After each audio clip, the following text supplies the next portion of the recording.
नमस्कार मंडळी, श्री स्वामी समर्थ. स्वागत आहे तुमचे माझ्या यूट्यूब चॅनलवरती. आजचा दिवस तुम्हाला खूप छान सुखाचा, आनंदाचा जाओ हीच मी स्वामींच्या चरणी प्रार्थना करते आणि आपल्याच्या नवीन व्हिडिओला सुरुवात करते. उद्या 24 ऑगस्टला आलेली आहे दुसरा श्रावण सोमवार आणि या दिवशी पुत्रदा एकादशी, भागवत एकादशीचा दुर्मिळ योगसुद्धा जुळून आलेला आहे. तर जेव्हा असे दोन योग एकत्र जुळून येतात तेव्हा सुवर्ण योग निर्माण होतो आणि म्हणूनच आपल्याला आपल्या या श्रावण महिन्यातील दुसऱ्या सोमवारी महादेवाची सोबतच भगवान विष्णू, माता लक्ष्मीची पूजा देखील करायची आहे. हिंदू धर्मशास्त्रानुसार श्रावण महिन्यातील सोमवार एकादशी तिथी आल्यावर या दिवशी केलेली पूजा उपायाचं फळ आपल्याला चांगल्या पटीने प्राप्त होते. श्रावण महिन्यात हा भगवान शिवशंकरांच्या समर्पित केला जातो. श्रावण म्हणजे व्रत वैकल्य सणवाराचा महिना. श्रावण सोमवारी पूजापाठ केले जातात. सोमवारचा हा भगवान शिवशंकरांना समर्पित आहे आणि म्हणूनच आपण श्रावण महिन्यात सोमवारी व्रत करून भगवान शंकरांची पूजा करत असतो. आता या दुसऱ्या श्रावण सोमवारी पुत्रदा एकादशी सुद्धा आलेली आहे आणि म्हणूनच आपल्याला या एकादशीच्या आणि श्रावण सोमवारचा व्रत एकत्र करायचा आहे. आणि फक्त ज्यांना श्रावण सोमवार आणि पुत्रदा एकादशी दोन्ही व्रत असेल तर अशा दुसऱ्या दिवशी म्हणजे 25 ऑगस्टला आपल्याला हा उपास जो आहे तो सोडवायचा आहे. हे व्रत सोडताना आपल्याला आहे तर काही गोष्टी आहे तर त्या करायच्या असतात. आपल्याला विधिवत पूजा वगैरे करून नैवेद्य दाखवून मग उपवास सोडवायचा असतो. श्रावण सोमवारचं व्रत आहे त्यांनी दिवसभर व्रत करून संध्याकाळी व्रत सोडवायचं आहे. आजच्या व्हिडिओमध्ये तुम्हाला अतिशय महत्त्वाची माहिती सांगणार आहे. उद्या दुसरा श्रावण सोमवारी पूजा कशी करावी, शिवामूठ कोणती असणार आहे आणि सर्वात महत्त्वाची म्हणजे उद्याच्या दिवशी 1.5 तासाचा राहू काळ असणार आहे. या राहू काळात अशुभ मानला जातो आणि या राहू काळाचा श्रावण सोमवारची पूजा जी केली जात नाही आणि म्हणूनच कोणत्या 1.5 तासांचा हा राहू काळ असणार आहे. तसेच पूजा करण्यासाठी कोणता शुभ मुहूर्त असणार आहे, या दिवशी काय करावे आणि काय करू नये, तसेच एकादशी आणि श्रावण सोमवार एकत्र आल्यामुळे अगोदर एकादशीची पूजा करावी की श्रावण सोमवारची पूजा करावी याबद्दलची संपूर्ण माहिती आपण बघणार आहोत. त्यासाठी व्हिडिओ स्किप न करता शेवटपर्यंत नक्की बघा. चॅनलवरती नवीन असाल तर नक्की सबस्क्राईब करा आणि बेल आयकॉन देखील प्रेस करा. तर भगवान शिवशंकरांची कृपा ही आपल्यावर कायम राहावी त्यासाठी सोमवारचा उपवास हा आपल्याला श्रावण सोमवार करायचा आहे. तर आपल्याला या दिवशी सर्वात अगोदर पूजा ही आहे तर ती कशाची करायची आहे तर आपल्याला महादेवाची घरातली पूजा वगैरे करून मग आपल्याला मंदिरामध्ये जायचं आहे.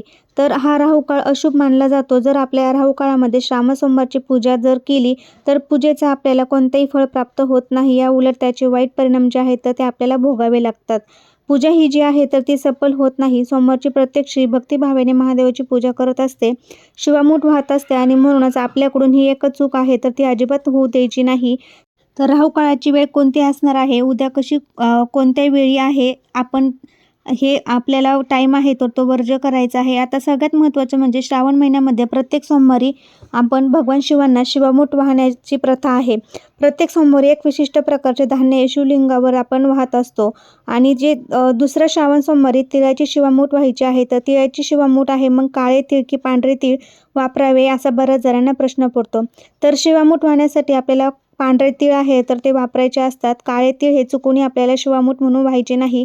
काळे तीळ हे फक्त पितरांना समर्पित असतात आणि पांढरे तीळ हे देवी देवतांना समर्पित असतात. म्हणूनच पांढऱ्या तिळाची शिवामूठ आपल्याला व्हायची आहे. आणि त्यानंतर पांढरा रंग हा जो आहे तो भगवान शिवांना अतिशय प्रिय आहे. म्हणूनच या पांढऱ्या रंगाची शिवामूठ आहे तर ती आपल्याला व्हायची आहे. शंभू महादेवांना कपूर गौर असे म्हटलं जातं कारण की शिवाचा रंग हा कर्पुरासारखा पांढरा आहे. पांढरा रंग जेव्हा आपण पाहतो तेव्हा आपल्या मनाला शांती मिळते. म्हणूनच पांढऱ्या रंगाचे तीळ शिवामूठ म्हणून व्हायचे आहे. तसेच तीळ हे दारिद्र्य नाश करत असते. तिळाची शिवामूठ भक्तिभावाने व्हायलाच आपल्या घरातील दारिद्र्य गरिबी हे दूर होत असते. आता आपण जाणून घेणार आहोत की उद्या दुसऱ्या श्रावण सोमवारी पूजा करताना 2 तासांचा राहू काळामध्ये आपल्याला करायची नाही. तर वैदिक शास्त्रानुसार राहू काळ हे एक छायाग्रह मानले जाते आणि दररोज 90 मिनिटांचा राहू काळ प्रत्येक दिवशी येत असतो.